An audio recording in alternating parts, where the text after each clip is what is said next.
get here. A lot of things I think we all would like to have done differently. I think we got a pretty reasonable outcome regarding the THC beverages and all the folks who are employed in that field who serve those products. Much more work to do on that front, and I'm sure we'll be back at the table trying to figure out what that looks like long term.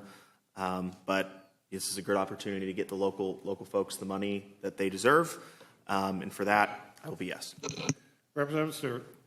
Thank you, Mr. Chairman. I'll save most of my remarks for the floor, but I will just address this revisionist history about what happened between the 86-8 vote in the House and today. I object to 95% of what House Democrats voted for 2 weeks ago with regard to marijuana is still in this bill. So I don't know if they didn't read it closely enough 2 weeks ago or what happened, but all of these complaints were in the original version of the bill.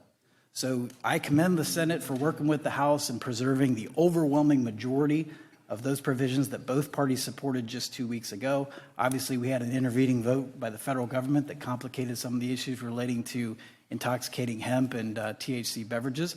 We're trying to preserve the legality of those beverages for as long as the federal government agrees, and look forward to voting for this on the floor.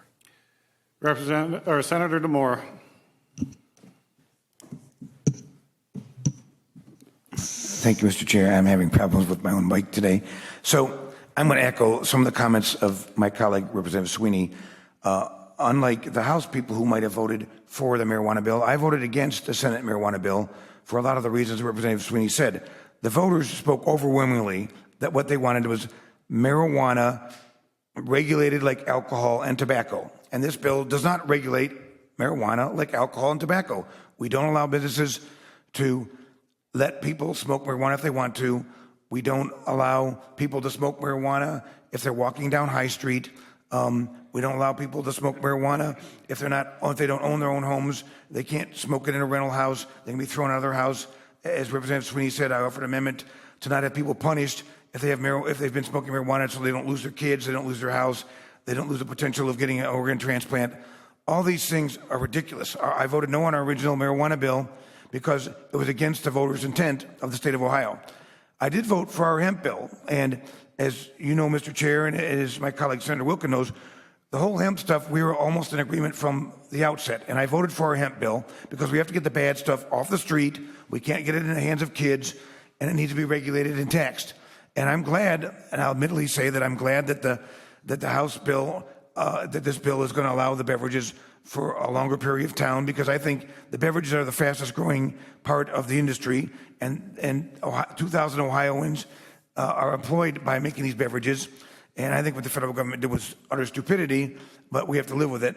But the fact of the matter is that for marijuana, people voted. People knew what they were voting for. And I have a problem with this legislature who always thinks that they know better than the voters when the voters actually vote on things. And it's frustrating because it wasn't 51 to 49. It was 57.5 to 42.5. It was an overwhelming majority of people wanted marijuana legal, wanted the ability to smoke it where they wanted to smoke it, the ability to have their neighbors exchange marijuana and see whose brand was better. And this bill does none of that stuff. It takes away rights of business owners to do what they want to do. It takes away the right of citizens, what they voted for. So there's no way I'm voting for this bill. Thank you, Mr. Chairman. Senator Wilkins. Thank you, Chairman. I'll keep my remarks fairly brief. First of all, I would unfortunately disagree with some of my colleagues in the aspect that I think we have created here a very safe, tested, and an available marijuana market for those that choose to partake. The other thing I believe we've done is the untested, what borderline is, or maybe not even borderline, the unsafe hemp products that were out there that we have no idea what was in them. We have no idea where they were coming from.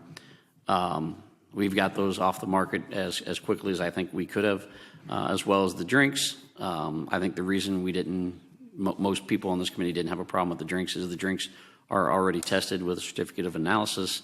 And in talking to some people, they said that goes as far or even further than some of the tests required for our medical and our adult use cannabis programs.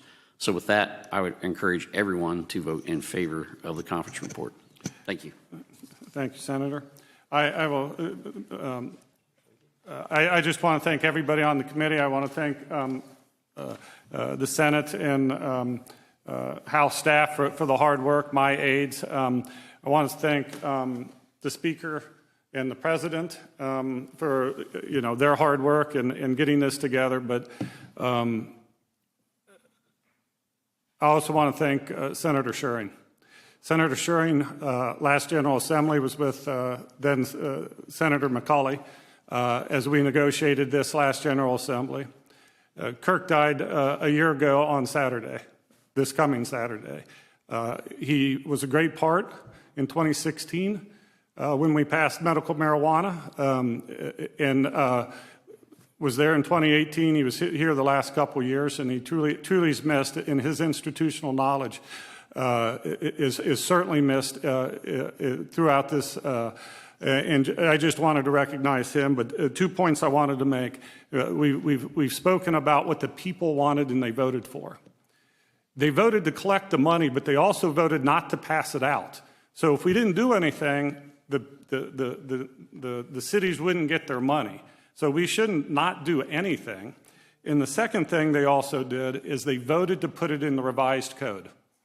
It's not in the Constitution, it's in the revised code, which, as has been spoken, they knew what they were voting for. They knew that the General Assembly could come at any time. We could pass a bill to get rid of the entire thing, but we're not.